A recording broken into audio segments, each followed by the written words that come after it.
Chapter 73. Fahri yang sudah menyadari tingkah Revan yang aneh itu jadi senyum-senyum sendiri sambil mencolek pinggang Alira, sedangkan Alira yang sedang fokus menatap Mei dan Boy jadi kaget dan langsung berbalik menatap suaminya yang sedang senyum-senyum di sampingnya seperti orang gila. Setelah Alira menatap Fahri, Fahri langsung memberi kode ke arah Revan dan Alira yang langsung melihat ke arah Revan jadi ikut tersenyum kemudian kembali menatap ke depan, sedangkan Revan, saking kesalnya sampai dia tidak menyadari kalau Alira dan Fahri sedang memperhatikannya.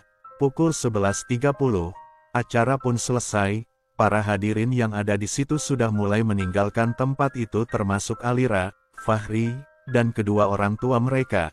Sebelum melangkah keluar, Fahri sempat memanggil Revan, tapi dia menyuruh Fahri dan yang lainnya untuk pergi duluan karena dia ingin menunggu Mei. Fahri dan Alira yang mengerti dengan situasinya langsung mengajak Mama Rita dan Papa Indra untuk pulang duluan meninggalkan Revan yang masih berdiri sambil memandang ke arah Mei yang sedang asik berfoto dengan laki-laki asing itu. Mei yang sudah selesai berganti pakaian itu, langsung memilih untuk melangkah keluar bersama Boy di sampingnya. Tanpa dia sadari, Revan sedang menatapnya dengan tatapan yang tidak bisa diartikan sama sekali dari arah sana. Tapi tiba-tiba langkah Mei dan Boy terhenti karena ada beberapa model lainnya yang tak lain adalah teman-teman Mei dan Boy waktu bersekolah modeling di Amerika menahan mereka untuk minta berfoto bersama. Selesai berfoto, Boy langsung menggandeng tangan Mei dan melangkah pergi. Sedangkan Revan yang tambah murka melihatnya langsung melangkah mendekati mereka dengan wajah yang sudah sangat memerah. Sampainya di samping mereka, Revan langsung menarik tangan Mei kasar dan berkata, "Ikut aku sebentar," kata Revan. Mei yang terkejut dengan kehadiran Revan hanya menurut karena belum sempat dia berkata-kata. Revan sudah membawanya pergi keluar sambil mencekram lengannya cukup keras dan membuat Mei merasa sakit.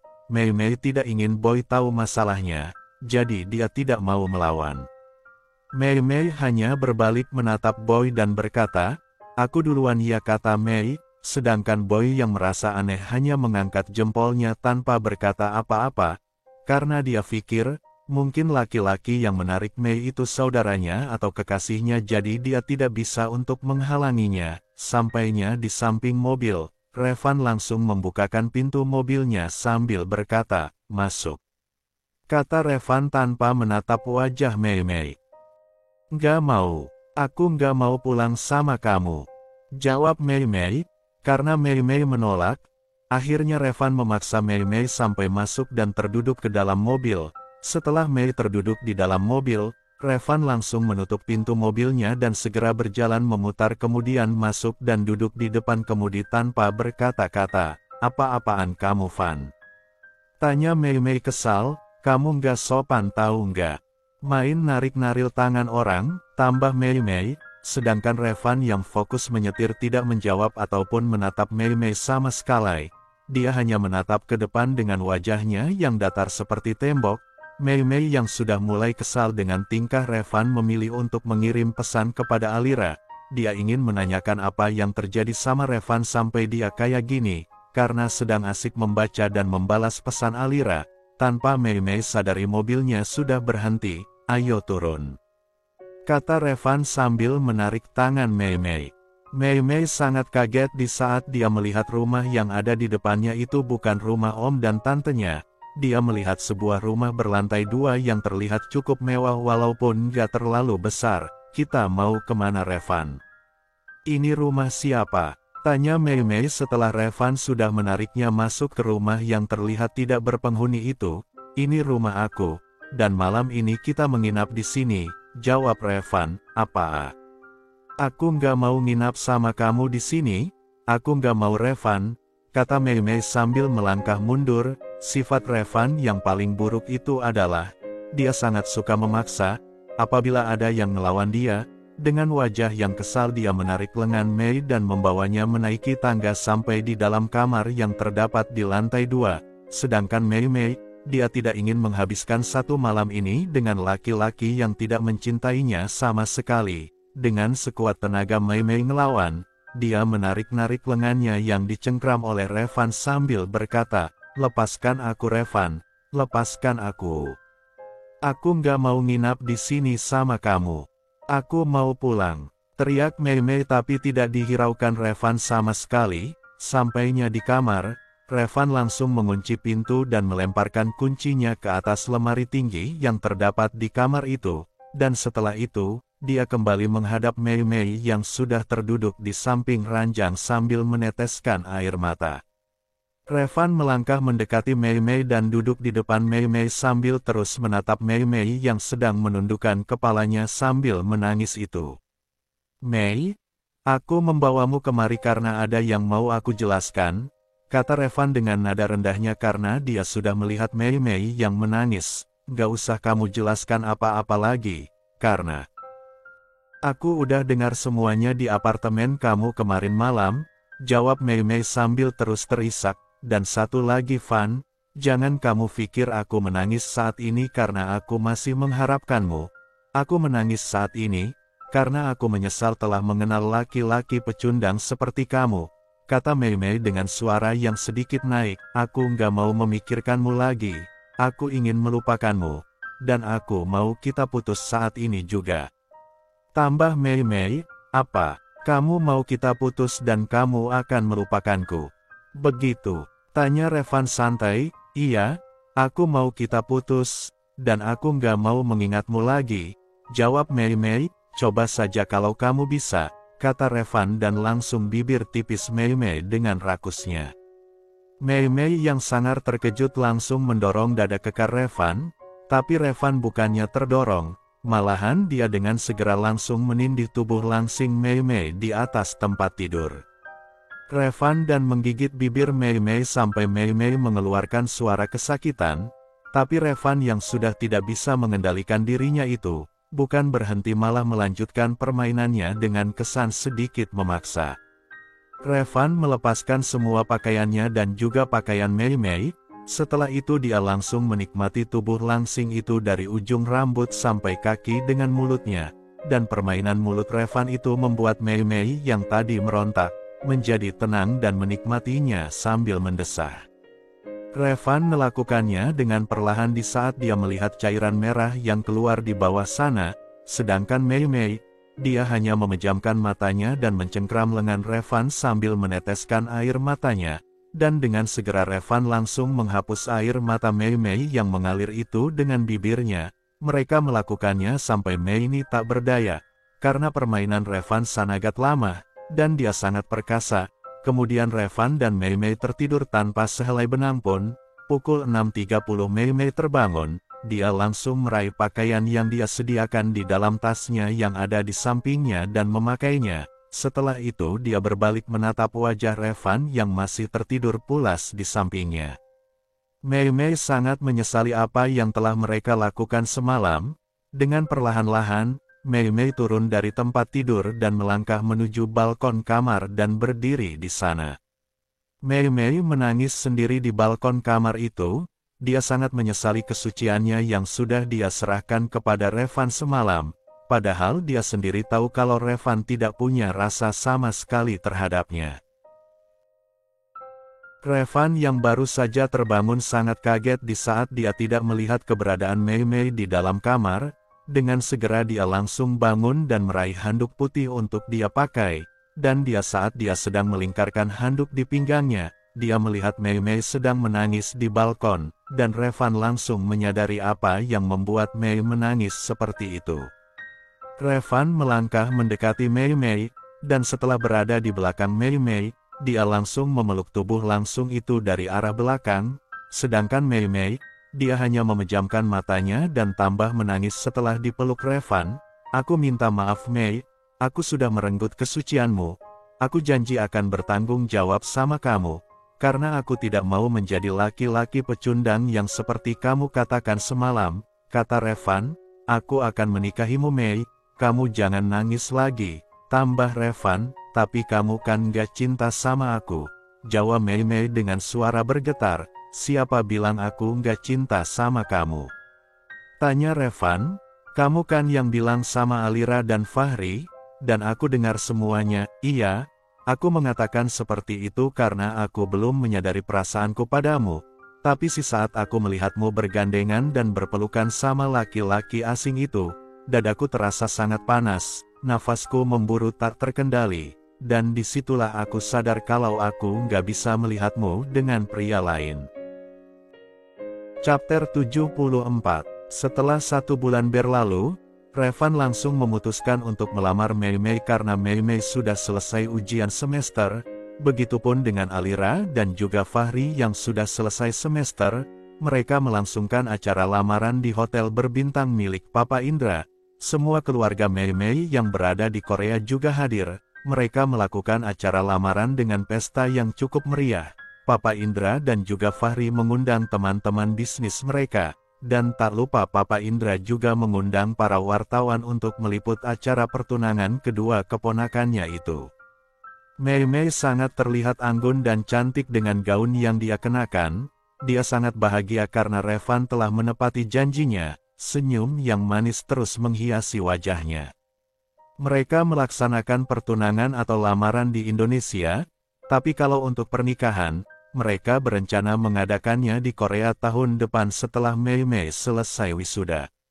Fahri dan Papa Indar berangkat duluan dengan Revan, dan Mei Mei sudah berada di hotel bersama keluarganya yang dari Korea, sedangkan Alira dan Mama Rita berangkat belakangan dan diantar oleh sopir, karena Alira sangat memakan waktu kalau untuk urusan berdandan, begitupun dengan mama mertuanya yang tidak mau kalah cantik. Para tamu sudah hadir di hotel bersama dengan Revan dan juga Mei Mei, tapi mereka semua sedang menunggu kedatangan Mama Rita, karena Mama Rita adalah wanita yang paling berarti bagi Revan selain Mei Mei. Keluarga Alira dari Bandung pun datang menghadiri pertunangan ponakan dari sahabat sekaligus besan mereka itu. Setelah menunggu hampir setengah jam, akhirnya Mama Rita pun datang dengan dandanan yang sangat cantik walaupun umurnya sudah tidak muda lagi. Tapi dia sangat terlihat awet muda malam ini. Fahri yang sedang berbincang dengan Revan segera menatap mamanya dengan wajah yang aneh, karena dia tidak melihat istrinya jadi dia merasa khawatir, dan Mama Rita yang sudah menyadari maksud tatapan anaknya langsung memberi kode kalau Alira masih di belakang. Karena sudah mengerti kode dari mamanya, Fahri langsung tenang dan kembali duduk di tempat duduknya, dan tidak berapa lama, muncullah ratu kecantikan yang sedang ditunggu Fahri. Alira sangat cantik dan anggun dengan gaun hitam yang dia kenakan itu. Para tamu undangan yang hadir di situ memandang Alira dengan penuh kekaguman. Mereka saling berbisik memuji kecantikan Alira, terutama keluarga Papa Indra yang dari Korea yang baru pertama melihat Alira dengan dandanan secantik dan seanggun itu. Sedangkan Fahri, dia hanya tersenyum sambil menatap ke arah istrinya yang juga sedang menatapnya dengan senyuman manis yang terukir di wajah cantiknya itu. Alira melangkah dengan anggun ke arah suaminya, sampai di samping Fahri dia langsung duduk dan melingkarkan tangannya ke lengan suami tampannya itu. Pukul 9 tepat acara pun dimulai. Revan dan Mei Mei saling bertukar cincin dan disambut dengan tepuk tangan yang meriah dari para tamu yang hadir di situ. Mei Mei dan Revan sangat bahagia setelah cincin telah melingkar di jari manis mereka masing-masing. Keluarga mereka dan tamu yang hadir di situ pun turut bahagia dengan pertunangan mereka yang sangat meriah itu. Selesai memasang cincin, mereka memilih untuk berdansa dengan pasangan masing-masing. Fahri menarik tangan Alira dan merangkul pinggangnya. Alira yang sangat bahagia diperlakukan mesra oleh suaminya di depan banyak orang langsung melingkarkan tangannya di leher Fahri dan mereka pun berdansa mengikuti musik yang sangat indah itu. Alira berdansa sambil menatap Fahri dengan tatapan genitnya. Selain menatap, dia juga sengaja menggoda suaminya dengan sesekali mengecup leher suaminya di saat tidak dilihat orang. Fahri yang memang mudah tergoda oleh istrinya langsung merinding seketika setelah dikecup lehernya berulang-ulang oleh Alira.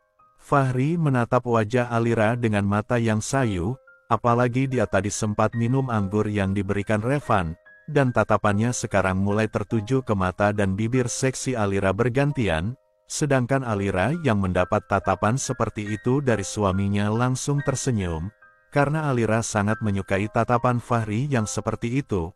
Menurut Alira, suaminya tambah menarik dengan tatapan mata yang sayu seperti itu. Kemudian Alira memalingkan muka dari Fahri dan memandang ke arah Mei Mei dan Revan yang sedang berdansa di sana. Tapi tiba-tiba Alira yang sedang menatap ke arah Mei Mei dan Revan yang sedang berdansa dibuat kaget oleh Fahri yang sudah menaikkan sebelah tangannya ke belakang kepala Alira. Alira bingung dan menatap Fahri. Dan di saat Alira mau membuka suara, Fahri langsung membungkam mulutnya dengan mulut Fahri. Fahri bibir istrinya dengan rakusnya tanpa dia sadari di samping mereka itu ada banyak orang, sedangkan Alira yang masih sadar dan merasa malu, langsung memalingkan mukanya dan segera memeluk tubuh kekar suaminya itu sebelum dilihat orang, apalagi di situ ada keluarganya dan juga keluarga besar Fahri, sedangkan Fahri, dia tidak bisa menahan hasratnya kepada Alira. Kalau sudah seperti itu, dia seperti itu setelah dia mengkonsumsi obat perangsang yang diberikan Belau waktu itu. Dia memeluk tubuh Alira dengan eratnya sambil memejamkan matanya karena merasa sakit di bagian bawah sana yang sudah mengeras dan menegang, sedangkan keluarga mereka dan para tamu yang ada hanya tersenyum setelah melihat mereka yang sedang berpelukan dengan mesranya. Sampai-sampai Alira yang dipeluk Fahri di depan orang banyak, membuat beberapa wanita halu yang juga hadir di situ jadi iri dan sirik kepadanya. Alra yang menyadari keadaan suaminya makin mempererat pelukannya, karena dia tidak mau ada yang tahu apa yang terjadi dengan Fahri, dan yang paling parah lagi, Fahri tidak akan bisa rileks kalau dia tidak segera memenuhi hasratnya itu. Dia seperti itu, sejak mengkonsumsi obat yang berikan Bella dulu, tetapi pelukan Alira yang semakin erat itu malah membuat Fahri kecil tambah menegang dan mengamuk di saat bersentuhan dengan perut Alira dari balik pakaian. Akhirnya Fahri sudah tidak bisa menahannya lagi. Dia menundukkan wajahnya ke pundak Alira dan mulai berbisik ke telinga istrinya itu, "Sayang, Mas nggak bisa nahan lagi," kata Fahri. "Tapi bagaimana mungkin Mas, kita sekarang lagi di pesta," jawab Alira berbisik. "Kita pergi sebentar dari sini dulu, karena Mas nggak bisa berbuat apa-apa." "Alira, tolong sayang," pinta Fahri dengan suara yang sudah serak karena menahan sesuatu. Mendengar perkataan suaminya membuat Alira tidak tega. Akhirnya dia menatap wajah Fahri yang sudah sangat memerah itu dan menganggukkan kepalanya tanda setuju. Dengan segera Fahri langsung menarik tangan Alira dan melangkah meninggalkan pesta tanpa ada yang menyadari kepergian mereka. Sampainya di lorong hotel, Fahri langsung menghubungi manajer hotel itu untuk mempersiapkan kamar untuknya dan dia juga menyuruh manajer hotel itu untuk merahasiakan semua dari keluarganya.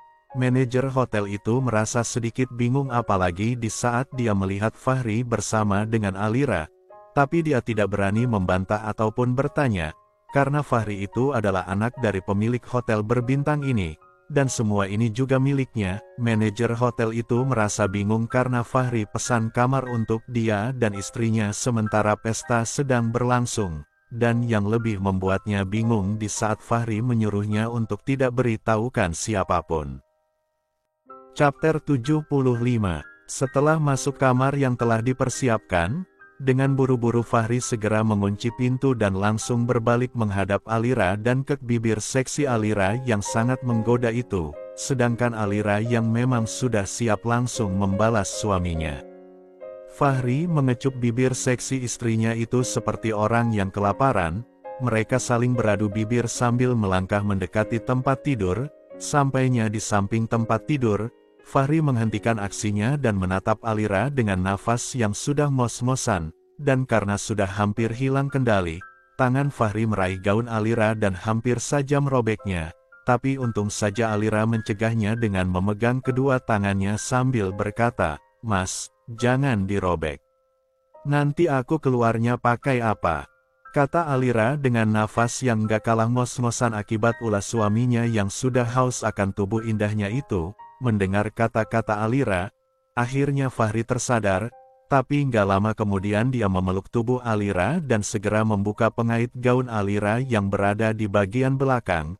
Setelah gaun Alira terbuka, Fahri pun langsung membuka semua dalaman Alira tanpa ada yang tersisa. Setelah dia melepaskan semua pakaian yang menempel di tubuh indah istrinya itu, dia langsung terpana dengan pemandangan yang semakin indah yang berada di depannya, karena akhir-akhir ini Alira sangat doyan makan dan tidur, sehingga membuat berat badannya semakin naik dan terlihat padat, jadi dia semakin terlihat montok dan tambah menggoda. Perut Alira memang belum terlalu nampak, tapi tubuhnya terlihat semakin montok, apalagi di area-area tertentunya. Alira yang melihat tatapan suaminya terhadapnya membuat dia sedikit merasa ngeri, karena suaminya yang dingin kaku dan cuek di depan orang ini kalau bermain di atas ranjang dia sangat gila dan bertenaga sampai membuat Alira selalu kewalahan, tapi hal itulah yang sangat Alira suka dari Fahri, karena Alira selalu merasa puas dengan suaminya yang memperlakukannya seperti itu. Dan hanya Alira seorang yang bisa membuat Fahri seperti itu setelah puas menatap istrinya dari atas sampai bawah. Kemudian Fahri langsung membaringkan tubuh istrinya ke atas tempat tidur dan dia segera memeluk dan menggigit bibir seksi istrinya dengan rakusnya. Sedangkan Alira pun tidak tinggal diam, dia pun melakukan seperti apa yang dilakukan suaminya itu. Setelah beberapa menit mereka beradu bibir. Kemudian cumbuan Fahri berpindah ke gunung kembar Alira yang semakin padat dan menantang itu.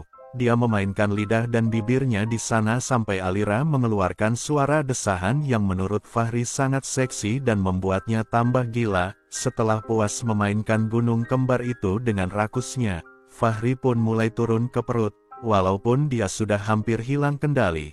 Tapi setelah wajahnya berada di depan perut Alira, dia langsung mengecup perut Alira berulang-ulang sambil berkata, "Papa sangat mencintai mamamu dan sangat menyayangimu my baby," kata Fahri dengan suara seraknya.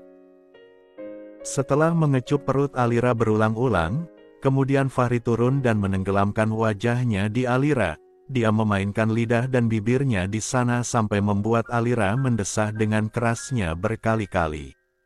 Fahri memang selalu betah kalau berada di bagian titik Alira, dan dia sangat lincah sampai membuat cairan nikmat Alira keluar berulang-ulang, dan dia tidak membiarkannya begitu saja, dia selalu menyapunya sampai bersih dengan lidahnya dan langsung meneguknya. Setelah itu, Fahri langsung bangun dan menatap istrinya yang sedang tersenyum puas kepadanya. Dia menarik tangan Alira untuk bangun dan dia yang kemudian terlentang di atas tempat tidur sambil menatap istrinya yang sudah mulai melepaskan pengait celananya.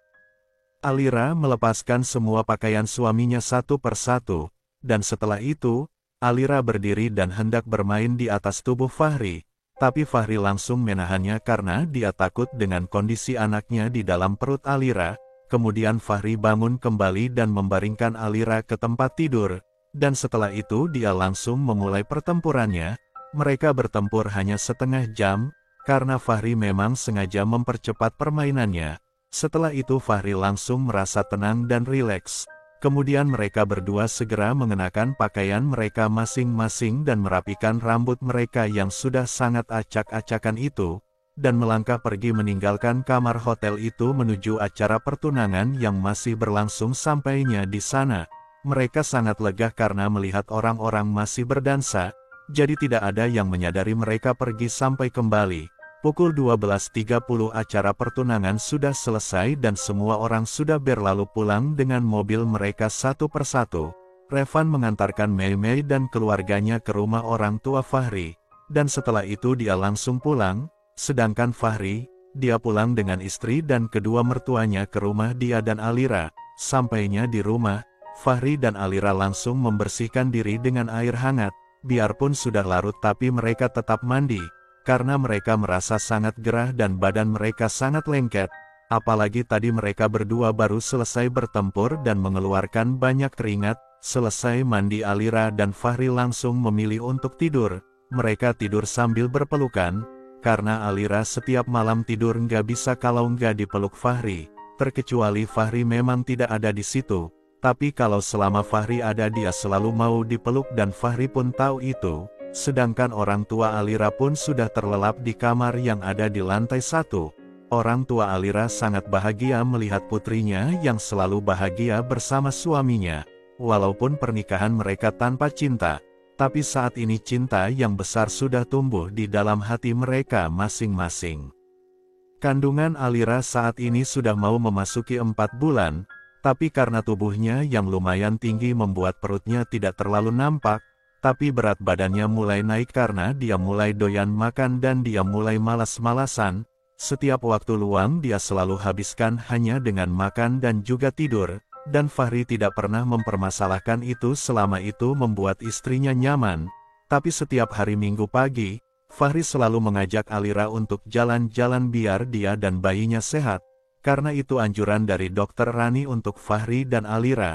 Setiap hari Alira ke kampus diantar oleh Fahri, dan karena perutnya yang sudah sedikit terlihat, membuat Fahri melarangnya untuk mengenakan baju yang terlalu ketat, dan Alira pun menurutinya, karena Alira sendiri mulai merasa tidak nyaman dengan pakaian-pakaian yang ketat. Sampainya di kampus Alira langsung turun setelah bersalaman dan mencium tangan suaminya, dan Fahri pun tidak lupa mengecup kening Alira. Kemudian Fahri langsung pergi sambil melambaikan tangan kepada Alira yang sedang berdiri menatapnya sambil tersenyum.